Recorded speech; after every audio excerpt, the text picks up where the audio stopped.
दोस्तों नमस्कार। जब राजस्थान में दबंग, बेबाक और जनता के लिए दिन रात लड़ने के लिए तैयार रहने वाले नेता की बात होती है तो हनुमान बेनीवाल का नाम सबसे पहले आता है।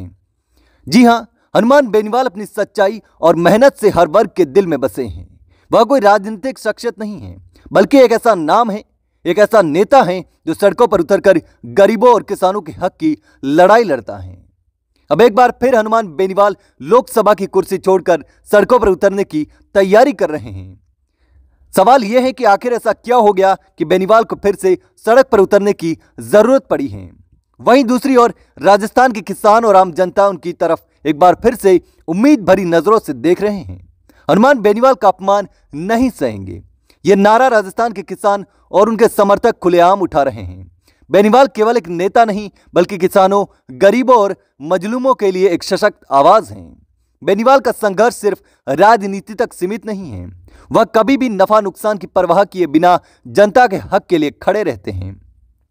जोधपुर में जब जाट महापंचायत हुई तो वहां पर हजारों की संख्या में लोग बेनीवाल के साथ खड़े दिखे और उनका खुलकर समर्थन भी किया।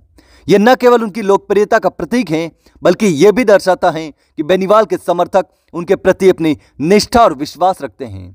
यही कारण है कि बेनीवाल का नाम राजस्थान की राजनीति में उस शेर की तरह गूंजता है जो अकेला जंगल में 100 भेड़ियों पर भारी पड़ता है।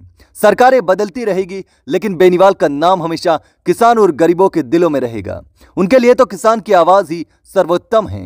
एक बार फिर किसान भाइयों ने अपनी आवाज बेनीवाल तक पहुंचाई है और अगर जरूरत पड़ी तो वह लोकसभा की कुर्सी छोड़कर सड़कों पर उतरने को तैयार हो जाएंगे। इसके साथ ही आपको बताते चले कि बीजेपी प्रभारी राधा मोहन दास अग्रवाल ने जो शब्द कहे उसका खामियाजा भी अब उन्हें भुगतना पड़ सकता है। बेनीवाल ने जो संघर्ष किया है उसकी कीमत सरकार को भी चुकानी पड़ेगी। लेकिन अब देखना दिलचस्प होगा कि जोधपुर की धरती पर जुटी जनता क्या अपने नेता का वो सम्मान लौटा पाएगी जो वह चाहता है। क्या किसान एक बार फिर बेनीवाल को आवाज देंगे? क्या वह सड़कों पर उतरकर अपनी ताकत का एहसास कराएंगे? इन सवालों का जवाब जल्द ही मिलने वाला है।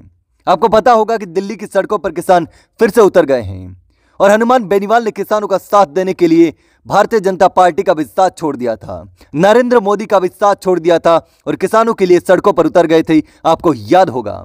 लेकिन दोस्तों, इस बार आपको क्या लगता है, मुझे कमेंट करके जरूर बताना।